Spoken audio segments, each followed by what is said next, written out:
오늘 우리에게 주신 하나님의 말씀은 신약의 말씀 요한복음 3장 22절에서 30절의 말씀 신약성경 146면입니다.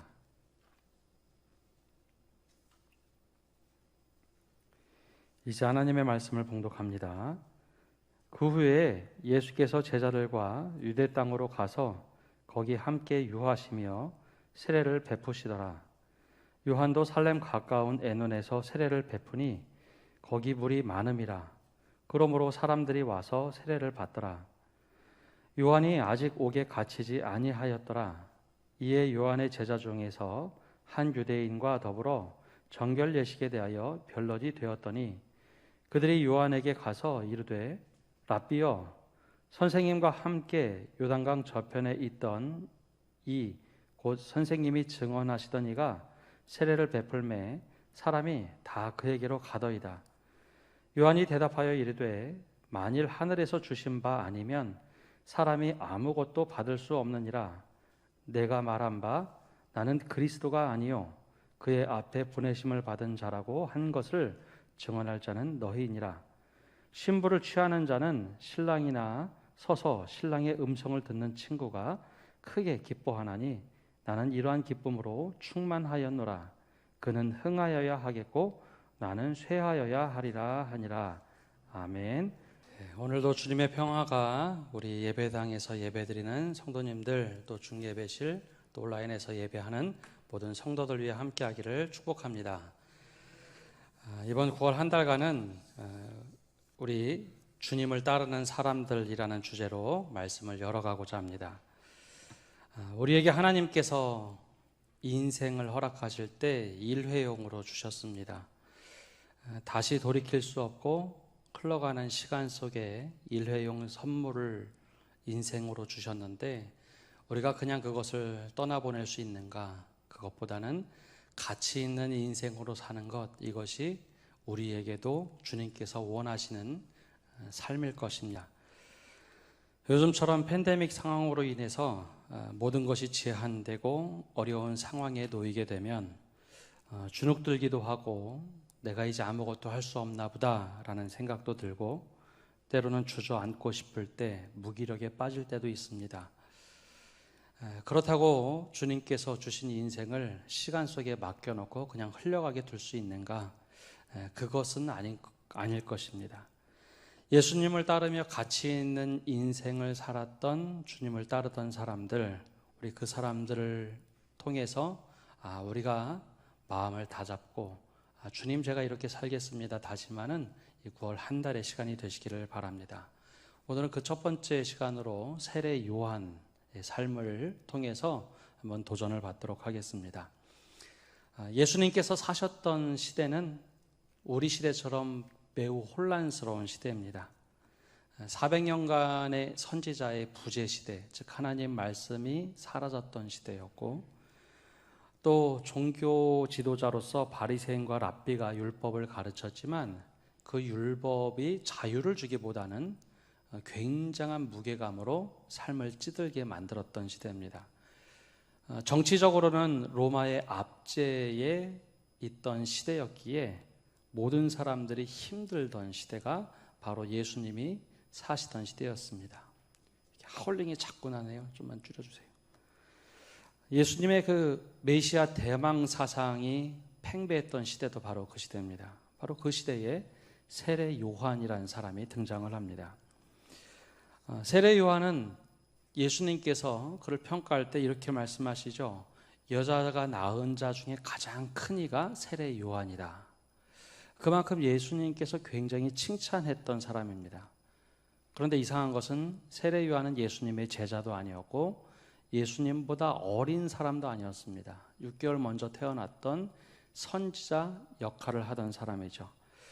그런데 그를 향해서 여자가 낳은 자 중에 가장 큰 이가 여기 있다라고 말씀을 하십니다. 아주 극찬이죠. 그런데 인간의 눈으로 보면 세례 요한의 삶의 마감은 아주 비참합니다. 살로메라는 여자아이가 어머니 헤로디아의 요청에 따라서 아버지 헤롯 생일에 요청을 합니다. 아버지, 저 세례 요한의 목을 내게 주소서. 그래서 감옥에서 참수를 당하게 됩니다. 인간의 눈으로 보면 비참한 마감을 했기에 정말 비참한 인생이다 라고 생각할 수 있겠지만, 예수님은 그보다는 이 사람은 여자가 낳은 자 중에 가장 큰 자다라고 할 만큼 칭찬했던 사람입니다. 삶의 마감이 중요한 것이 아니라 과정 자체가 정말 하나님 손에 붙잡혔다라는 것이죠. 그렇다면 세례 요한을 왜 이렇게 칭찬하셨을까요? 정말 가치 있는 인생, 그에게는 어떤 모습이 있었을까요? 먼저 그에게는 자신이 가진 조건을 내려놓고 하나님께 맡길 줄 아는 사람이었습니다. 세례 요한 하면 떠오르는 이미지가 있습니다. 광야에 나가서 빈들에 가서 석청과 메뚜기를 먹고 약대 토롯을 입었던 사람, 그렇게 광야에서 거지처럼 보여진 사람이 바로 이 세례 요한입니다. 그래서 우리 이미지 속에는 세례 요한이 정말 가난했나 보다, 세례 요한이 정말 힘든 생활을 했나 보다라고 떠올리기 마련입니다. 그런데 세례 요한의 기록을 자세히 보면 정반대의 삶이었습니다. 세례 요한은 본디 제사장 가문이었던 제사장 사가랴의 아들이었습니다. 그리고 어머니는 아론의 후손, 즉 엘리사벳이었습니다. 바로 그 사이에서 태어났죠. 당시에는 집안이 자신의 신분 선택과 자신의 직업을 연결해 주는 곳이었습니다. 제사장 집안이니 당연히 이 세례 요한은 제사장을 이어받는 것이 맞는 삶이었습니다. 그리고 더군다나 신라 시대로 얘기하면 진골 혹은 성골처럼 제사장 집안과 아론 집안에서 태어났대, 굉장히 존경받는 집안에서 태어났대, 존중받을 만한 사람, 즉 귀족이었습니다. 바로 근데 그가 왜 그렇게 모든 것을 버린 사람처럼 보였을까요? 오랫동안 자식이 없었던 제사장 사가랴가 어느 날 성전에 들어가서 예배를 준비하고 있었습니다. 그때 주의 사자가 현몽해서 이야기를 합니다. 네가 장차 아들을 낳을 텐데 엘리야의 심령과 능력이 나타날 것이고 많은 사람을 주께 돌아오게 하며 주를 위해 세운 예비하는 백성을 인도하는 예비한 자가 될 것이다 라고 이야기를 해줍니다. 그 이야기를 듣자마자 이 사가랴가 벙어리가 돼버립니다. 그렇게 10개월이 지난 후에 아들이 태어났을 때 사람들이 아이의 이름을 누구라 할까, 뭐라고 할까라고 할 때 아버지를 쳐다봅니다. 말을 하지 못하자 이 사가랴가 다급한 마음에 서판에 들고 이름을 적습니다. 요한이라고 하자. 바로 이 천사가 알려줬던 이름이었죠. 그러자마자 입이 탁 터집니다. 그러면 그 입에서 쏟아내줘야 될 말들, 막 축복 기도를 하고 싶은 그 마음에 이 아들을 위해서 축복 기도를 해줍니다. 근데 우리가 일반적으로 돌 잔치할 때 보면 어떤 것을 아이들이 잡기를 원하십니까? 돌잡이 할 때 아이들이 뭐 연필이나 돈이나 책 같은 거 잡기를 막 원하면서 막 박수 쳐주지 않습니까? 그렇게 되기를 원한다는 것이죠. 아마 아버지도 이 아이에게 엄청난 축복을 해주고 싶었을 겁니다. 그래서 기도를 하는데 놀랍게도 사가랴 입에서 터져나온 기도는 우리가 생각하는 그런 축복의 기도가 아니라 주의 사자가 예언했던 그 이야기를 듣고 응답을 하며 기도를 합니다. 하나님, 내 자녀가 평생 주님 앞에서 성결과 의로 두려움 없이 주님을 섬기고 선지자로서 주님의 길을 예비하고 백성에게 주의 구원을 깨닫는 자가 되게 하옵소서라면서 축복의 예언을 합니다. 그러면서도 느즈막하게 아기가 태어났기 때문에 아마 애지중지하며 키웠을 겁니다. 제사장 집안에서 태어난 아들이니 얼마나 애지중지하면서 키웠을까요? 말씀에 나오는 걸 보면 나시린처럼 뭐뭐 하면 안 된다, 철저하게 이거 해라 하면서 제사장 교육을 하면서 키워갑니다. 얼마만큼 축복하며 열심히 후원하며 제사장이 되도록 했을까요? 그런데 어느 날 그 아들이 빈들로 떠나게 됩니다. 누가복음 1장 80절에 보면 바로 세례 요한이 빈들로 떠나는 이야기가 나옵니다. 80절에 보면 아이가 자라며 심령이 강하여지며 이스라엘에게 나타나는 날까지 빈들에 있으니라. 아주 이상한 상황이 됐죠. 쉽게 얘기하면 잘 집에서 성장하는 아이가 가출한 것처럼 보여집니다. 열심히 가르쳐서 제사장을 만들려고 했는데 아이가 심령이 강하여졌다, 믿음도 강하여지고 영적으로 강하여졌는데 어느 날 그 제사장직 준비된 그것을 다 버리고 빈들로 나갔다는 겁니다. 사실 부모 입장에선 열불이 날 만한 일이죠. 그런데 성경에 보면 그런 얘기가 하나도 나오지 않습니다. 부모가 세례 요한을 말렸다는 이야기도 없습니다. 오히려 세례 요한은 빈들로 나갔다라고 이야기합니다. 바로 이스라엘에게 나타나는 날까지, 즉 준비된 사람으로 등장하기 전까지 이 광야로 나갔다, 빈들로 나갔다라는 겁니다. 근데 그럴 만한 이유가 있죠. 아버지 사가랴가 기도했던 기도 제목대로 아이가 어느 날 성장한 후에 영적으로 깨닫고 나서 자신에게 주어진 모든 특권과 인간의 준비된 것들을 내려놓고 광야로 나갔던 겁니다. 열심히 말씀으로 가르치고 깨닫도록 했더니 이제는 그것 조건을 가지고 따라가는 것이 아니라 내가 이것 내려놓고 주님의 말씀 듣겠다고 이 조건을 내려놓고 하나님 음성 듣기 위하여 광야로 나간 겁니다. 성경에는 광야로 나간 사람들이 참 많습니다. 우선 이스라엘 백성들이 광야로 나갔고 예수님 또한 광야로 나갔습니다. 수많은 사람들이 광야로 나갔습니다. 광야는 우리가 알고 있듯이 아무것도 없는 곳, 광야를 마라라고 하는데 하나님의 말씀하시다라는 것을 다바르라고 합니다. 또 단어가 같습니다. 그래서 광야는 하나님의 말씀을 철저하게 듣는 곳이죠. 그럼 그 말이 무슨 말일까요? 인간적인 조건을 잠시 다 내려놓고 하나님 말씀 듣기 위하여 광야로 나갔고 빈들로 나갔다는 겁니다. 우리는 늘 조건에 따라서 내 생각을 하게 되고 하나님의 뜻을 재단을 할 때가 많이 있습니다. 물론 목사인 저도 마찬가지입니다. 근데 그때 이 조건을 가지고 하나님 말씀을 듣다 보면 조건 때문에 바르게 듣거나 왜곡되게 바르게 듣는 것보다는 왜곡되게 듣는 것이 참 많습니다. 아니 때로는 하나님 말씀을 막 들으려고 해도 이 주변에 있는 조건들이 막 왔다 갔다 하면 그것 때문에 잘 들리지 않을 때가 있습니다. 적어도 세례 요한은 자신에게 인간적인 모습으로 다 준비되었던 것을 잠시 내려놓았습니다. 제사장 가문에 있으면 그냥 제사장이 되면 됩니다. 말씀 가르치는 것 배운 대로 그냥 하면 됩니다. 근데 그것 말고 그것을 내려놓고 빈들에 나가 하나님의 음성을 듣기 시작합니다.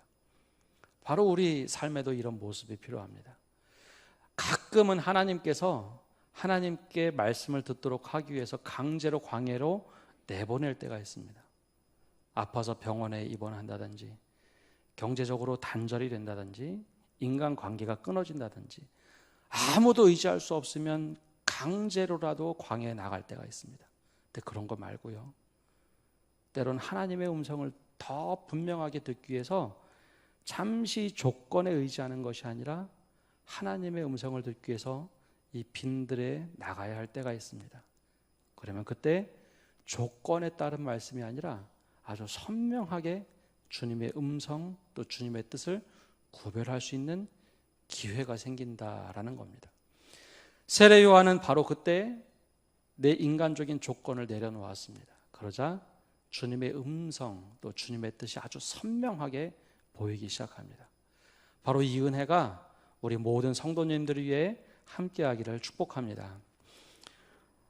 세례 요한이 조건을 내려놓자 둘째로 그에게 새롭게 뜨여진 것은 새로운 영적인 눈과 함께 주님 안에서 진정한 즐거움을 발견하게 됩니다. 사실 세례 요한이 내려놓은 것은 신분에 대한 것만은 아닙니다. 가만히 아버지 밑에 있었으면 제사장을 물려받을 수 있었겠지만 제사장을 내려놓고 광야로 나가면서 그가 또 내려놓은 것은 사람이 가장 기본적으로 해야 할 의식주라는 것을 내려놓았습니다. 먹는 것. 제사장 집안에 있으면 당시 그렇게 어렵던 시절이 아니었습니다. 정치와 결탁이 되어 있던 제사장들이 대부분이었기 때문에 먹는 것 풍족할 겁니다. 광야로 나갔더니 먹을 수 있는 것이 석청과 메뚜기밖에 없습니다. 입는 옷, 제사장 자녀였다면 풍족했을 텐데 아니요, 거꾸로 약대 토롯을 입는 삶이 됐습니다. 안정된 주거를 버리고 그가 잠시 나갔던 곳은 하늘을 이불 삼고 땅을 베개 삼는 말 그대로 빈들이었습니다. 바로 그곳에 나가자 하나님의 지혜, 하나님의 뜻이 선명하게 보이기 시작합니다. 그러면서 그 하나님의 말씀을 충만히 받고 말씀을 증거하기 시작하자 사람들에게 놀라운 변화들이 일어납니다. 세례 요한을 따르기 시작했던 것이죠. 바리새인들이 그렇게 말씀을 전하고 제사장들이 예배를 드릴 때는 권위에 의해서 사람들이 따랐다면 세례 요한에게는 그 말씀의 권위가 없었지만 말씀의 권위가 생겼고, 제사장의 직분이 없었지만 제사장처럼 하나님께로 향하는 그 마음을 보고 사람들이 따르기 시작합니다. 바리새인들을 향하여 당당하게 말씀을 선포할 수 있었던 것도 다른 사람들과 다르게 바로 세례 요한은 아무런 직분이 없었지만 당당하게 선포할 수 있었습니다. 눈에 보이는 조건을 딱 내려놓자 하나님께서 그를 통해서, 그의 약함을 통해서 강함을 이루기 시작하셨죠. 사람들이 더 이상 그를 돈으로 매수하거나 혹은 힘으로 또 권력으로 그를 좌지우지할 수 없는 사람이 되어버렸습니다.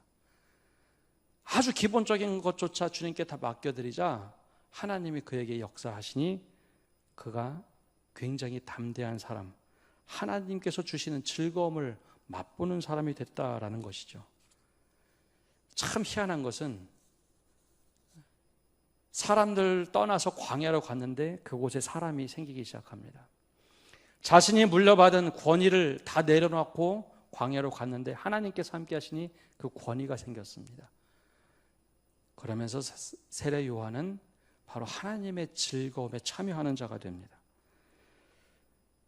요한은 눈에 보이는 것을 내려놓는 대신 눈에 보이지 않는 하나님의 즐거움에 참여를 했습니다. 그 속에서 요한은 진정한 즐거움과 행복을 찾기 시작하죠. 물론 겉으로 보면 절대 그런 모습이 아닙니다. 석청과 메뚜기를 먹고 살아간다, 고단한 삶입니다. 약대 토롯을 입고 산다, 굉장히 고단한 삶입니다. 광야에서 살아가는 것, 그렇게 혹독할 수가 없습니다. 근데 이것을 내려놓자 주님이 주시는 즐거움이 있더라는 것이죠. 바로 그 세례 요한이 우리에게 어떻게 살아야 할까라는 모습을 보여줍니다. 우리 시대는 세례 요한의 시대처럼 어려운 시대가 되었습니다. 과거에는 예수 믿으면 복 받습니다. 예수 믿으면 천국 갑니다.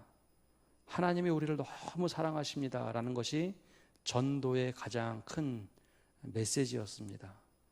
근데 요즘에는 똑같이 이야기를 해도 잘 이것이 사람들에게 들려지지 않습니다. 왜 그럴까 고민을 한번 해봅니다. 예수 믿으면 복 받습니다. 근데 우리가 영적인 복과 물질의 복, 이것이 다 있다는 것을 알면서도 너무 물질의 복만 따르는 사람처럼 보여지니 예수 믿으면 복 받습니다 라는 이야기가 잘 들려지지 않습니다. 예수 믿으면 천국 갑니다.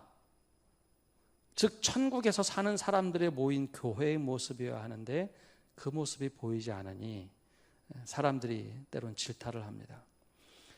예수 믿으면, 즉 예수님께서 우리를 너무 사랑하십니다. 그 사랑받은 사람, 정말 사랑이 너무 많이 받아서 사랑이 넘치는 모습이어야 하는데 이 모습이 보이지 않으니 사람들이 한마디씩 합니다. 왜 이렇게 편협하냐, 왜 그런 모습으로 사느냐. 때론 교회에서의 어떤 어려운 문제들이 생기면 사랑받고 살아가는 사람들이 왜 그러냐라고 이야기를 합니다. 근데 세례 요한의 모습을 보면 내려놓을 것을 다 내려놓고 오히려 하나님 말씀 막 집중하며 사는 그 모습이 보입니다. 그러면서도 없는 것 같으나 모든 것을 가졌고, 권위가 없는 것 같으나 권위가 있고, 주변에 사람이 아무것도 없을 것 같은 광야로 나갔음에도 불구하고 광야로 나간 수많은 사람들이 따라오는 사람, 그렇게 사는 것이 맞다라고 생각하고 따르는 사람들이 많았던 삶, 바로 이것이 오늘 우리가 살아가야 될 삶의 모습입니다. 근데 그것으로 다 세례 요한을 설명할 수 있을까? 그렇지만은 않습니다. 세례 요한이 마지막으로 정말 잘 보여준 것이 오늘 말씀의 주제와 같은 그림자 같은 예비자의 삶의 진수를 보여준 삶입니다. 내려놓는 것, 이것은 그리스도인들이 가장 먼저 취해야 될 자세일 겁니다. 또 주님의 즐거움을 맛보는 것.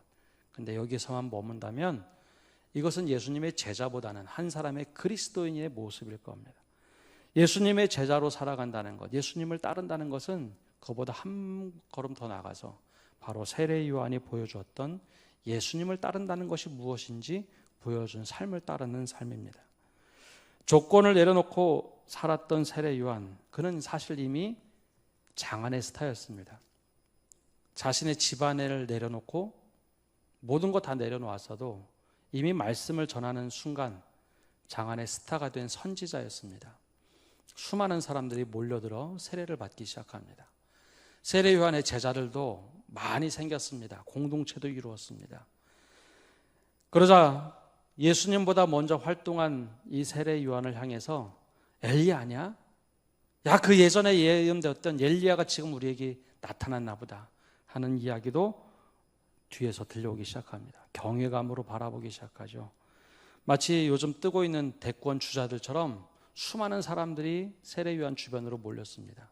그에게 이야기 하나 더 듣고 행여나 뭐 콩고물이라도 떨어지겠다 싶어서 그렇게 주변에 몰려들었죠. 그리고 막 죽여줍니다. 그때 세례 요한이 한마디만 한다면 판세는 뒤집혔을 겁니다. 여러분 정말 오랫동안 기대하셨죠? 400년 동안 선지자가 없었다는 거 여러분 아시죠? 제가 여러분들이 기대하는 바로 그 사람입니다. 한마디만 하면 요즘에 대권주자들이 말하는 것처럼 사람들이 확 쏠렸을 겁니다. 근데 세례 요한은 한 번도 그 선을 넘지 않습니다. 사람들이 막 주목하고 바라볼 때 그런 얘기를 하지 않습니다. 오히려 오늘 말씀에 나오는 것처럼 정반대의 삶을 살았던 세례 요한이었죠. 예수님께 세례를 주었던 세례 요한, 그리고 예수님보다도 더 나이가 많았던 세례 요한. 예수님께 세례를 주었기 때문에 예수님의 제자들은 예수님에 대한 인지를 하고 있었습니다. 근데 오늘 말씀에 이야기에 나오는 것처럼 주변에 사람들에게 세례를 주는데 예수님도 제자들과 함께 있자 그곳에 세례를 받고자 하는 사람들이 막 몰려들기 시작합니다. 바로 옆에 있는 세례 요한의 제자들이 화가 났습니다. 아니, 어떻게 이런 일이 있어? 요즘 말로 하면 상도덕에 문제가 생겼다라는 거죠. 아니, 우리의 제자들이 되어야 하는데, 우리 선생님의 제자가 되는데 어떻게 아직 공생애도 시작하지 않았던, 메시아라고 인정되지 않았던 예수님을 따르는 사람들 저들 누군가, 말도 안 된다. 그래서 26절에 이렇게 얘기를 합니다. 저희가 요한에게 와서 이르되 랍비여, 선생님과 함께 요단강 저편에 있던 자 곧 선생님이 증거하시던 자가 세례를 주매 사람이 다 그에게로 가더이다. 이게 말이 안 된다는 얘기입니다. 아니, 선생님이 세례 준 한참 후배인데 그 사람에게 사람들이 몰린다니 그 말이 안 되죠. 이 말에 무슨 말이 있을까요? 흔히 말하는 저 사람 밟아줘야지 저렇게 싸게 노란 예수란 사람 가만히 두면 안 됩니다.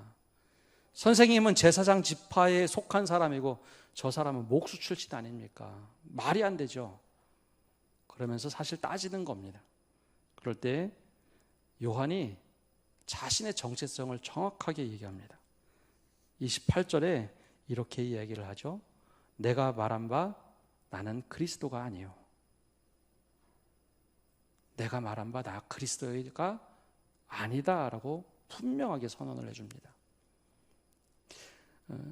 성경에 나온 인물이기 때문에 이것이 굉장히 쉬운 것이다라고 생각하지만 사실 그 당시 분위기는 그런 분위기가 아니었습니다. 예수님은 이제 공생애도 시작하지 않았던, 아직 이름도 알려지지 않았던 분이었고 세례 요한은 이미 기득권 세력이었습니다. 모든 것을 가지고 있었던 거죠. 그럼에도 불구하고 세례 요한이 자신에 대해서 얘기합니다. 나는 아니다. 여러분들이 기대하는 그 사람이 아니다. 나는 그리스도가 아니다. 그러면서 그 앞에 보내심을 받은 자라고 한 저분을 너희가 증언해야 되겠다라고 제자들을 타일러 이야기하기 시작합니다. 사실 세례 요한은요, 예수님의 제자가 아닙니다. 그럼에도 불구하고 예수님을 따르는 사람이 첫 번째 모습으로 오늘 말씀을 증거하며 그를 주목한 이유는 그는 철저하게 예수님을 따르는 모습을, 예비하는 모습을 가지고 있던 사람입니다. 내가 그 자리에서 높아지고 한다면 충분히 높아질 수 있었습니다. 역사를 틀을 수 있는 힘도 있었습니다. 예수님, 저가 무엇이기에 여러분 나를 주목해 주십시오. 하나님의 뜻이 여기 있습니다. 그 한마디만 하면 그 젊은 예수를 무력화시킬 수도 있었습니다. 근데 세례 요한은 한 번도 그렇게 하지 않습니다. 오히려 제자들을 타이릅니다. 근데 왜 이렇게 할 수 있었을까요?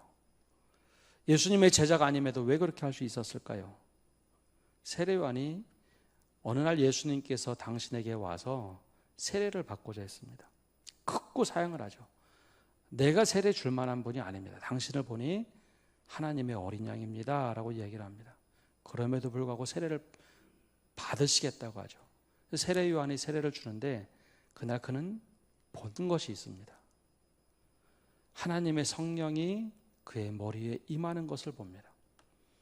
다른 사람들은 못 봤지만 세례 요한은 하나님의 그 성령이 예수님 머리 위에 임하는 것을 보고 바로 이분이 그분이다라는 것을 깨달았죠.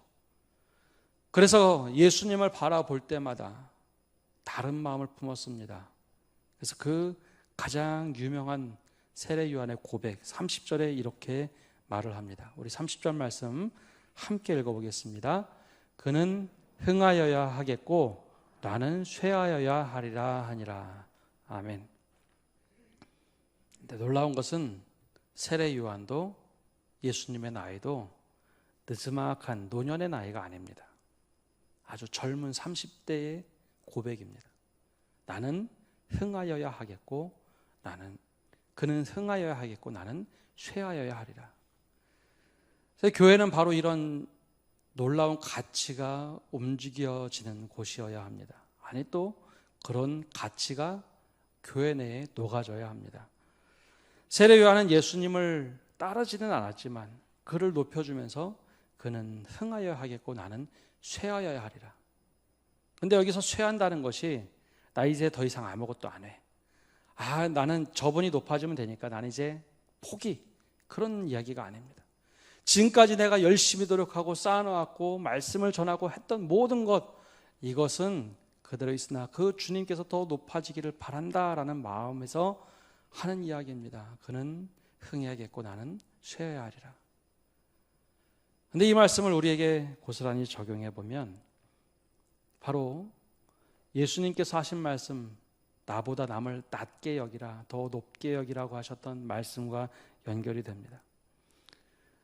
교회는 바로 이런 곳이어야 합니다. 세례 요한처럼 누군가 후배가 혹은 누군가 열심히 할 때 정말 잘한다. 이 사람이 정말 더 높아지기를 원한다라고 격려하고 세워주는 곳, 바로 그것이 교회가 되어야 합니다. 그럴 때 교회는 하나님께서 직접 세워가십니다. 그래서 예수님께서 세례 요한을 보면서 여자가 낳은 자 중에 가장 큰 자가 여기 있다. 바로 세례 요한을 지칭하며 말씀하시죠. 바로 그런 은혜가 우리에게 있기를 원합니다. 근본 휴가 중에 지난번 위임식 때 오셨던 그 목사님을 찾아뵙고 좀 인사를 드렸습니다. 늘 저를 위해서 기도해 주신다고 하셨던 목사님은 이번에도 동일하게 또 얘기해 주십니다. 하나님께서 내게 생명 주신 이유는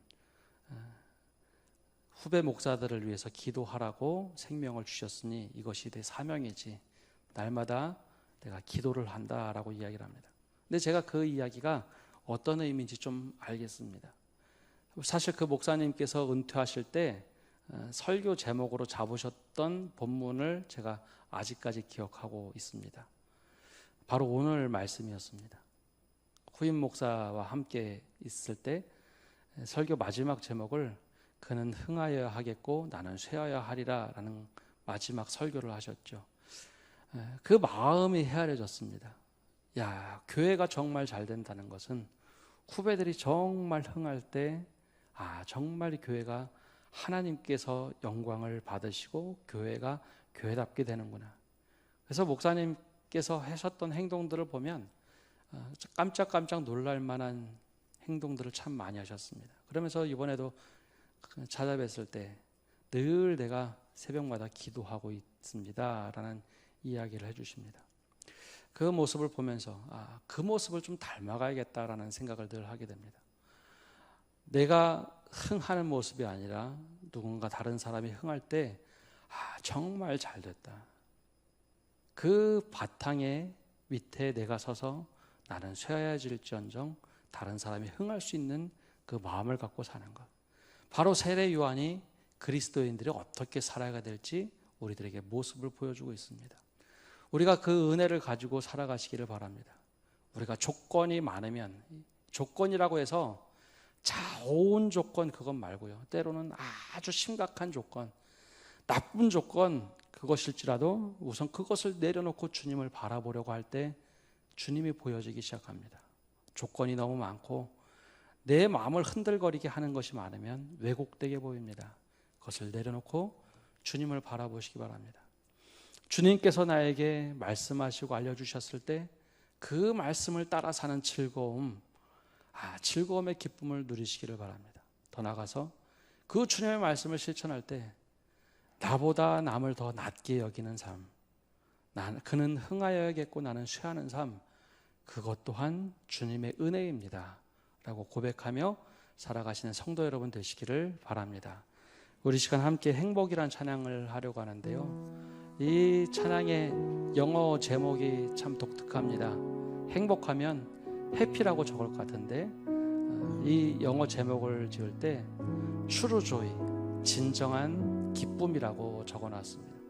그리고 나서 가사를 보면 진정한 기쁨이 이런 거구나 라고 느껴질 만한 모습입니다. 세례 요한이 바로 그 삶을 살았다고 생각이 됩니다. 우리 함께 이 찬양을 드릴 때 하나님, 저도 주님을 따라 살면서 정말 즐거운 기쁨, 또 행복한 기쁨을 갖고 살게 하여 주옵소서 고백하며 우리 함께 찬양하겠습니다.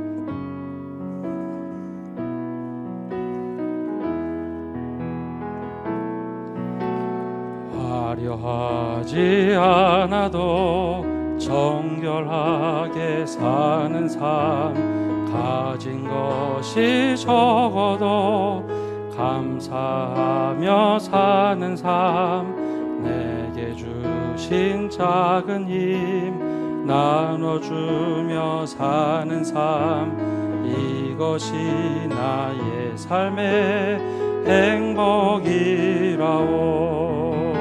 눈물 날 일 많지만, 눈물 날 일 많지만 기도할 수 있는 것, 억울한 일 많으나 주를 위해 참는 것, 비록 짧은 작은 삶 주 뜻대로 사는 것, 이것이 나의 삶의 행복이라오.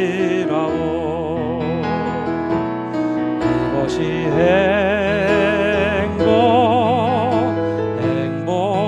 행복이라오.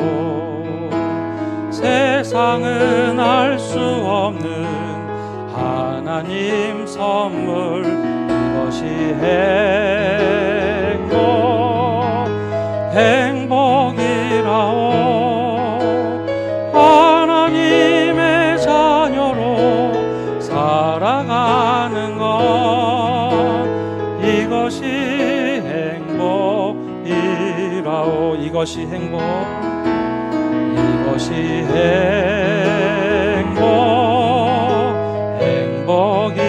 행복이라오. 세상은 알 수 없는 하나님 선물, 이것이 행복이라오. 하나님의 자녀로 살아가는 것, 이것이 행복이라오. 우리 시간 합심해서 기도하며 나갑시다. 우리가 조건이 많아서 하나님의 모습이 또 하나님의 뜻이 보이지 않는다면 그 조건을 내려놓게 달라고 기도합시다. 또 하나님의 뜻을 선명하게 보고 그것을 믿고 따를 때에 하나님 그 삶 자체가 내게 즐거움의 기쁨이 되게 하여 주옵소서. 진정한 기쁨이 되게 하여 주옵소서. 기도합시다. 더 나아가서 하나님, 주님은 높아지고 나는 낮아지는 삶, 더 나아가서 주님의 형상대로 닮은 누군가는 높아질 때 하나님, 우리가 정말 거기에 주춧돌이 되고 기둥이 되고 터전이 되어서 우리가 그가 나는 쇠하되 그는 높아질 수 있는 하나님 그 마음을 품고 살게 하여 주옵소서. 그리하여 우리가 세례 요한이 주님을 따르며 살았던 그 삶을 담게 하여 주옵소서. 우리 고백하며 합심해서 기도하며 나가겠습니다. 하나님 아버지, 이 시간 주님 앞에 나와 기도하고 하나님 아버지, 흥하여야겠고 나는 쇠하여야 하리라 하는 가치를 가지고 살 수 있도록 은혜를 내려 주시옵소서. 하나님, 너무나 내 주변의 상황이 시끄러워서 주님의 뜻이 보이지 않고 주님의 말씀이 보이지 않을 때 하나님이 조건을 내려놓게 하여 주옵소서. 내가 가지고 있는 조건이 너무 많아서 보이지 않는다면 그것을 철저하게 내려놓고 주님 만나는 광야로 가게 하여 주시고 빈들로 가게 하여 주옵소서. 그래야 주님과 뜻을 구하는데 씨름하게 하여 주시고 하나님의 뜻을 구하게 하여 주옵소서.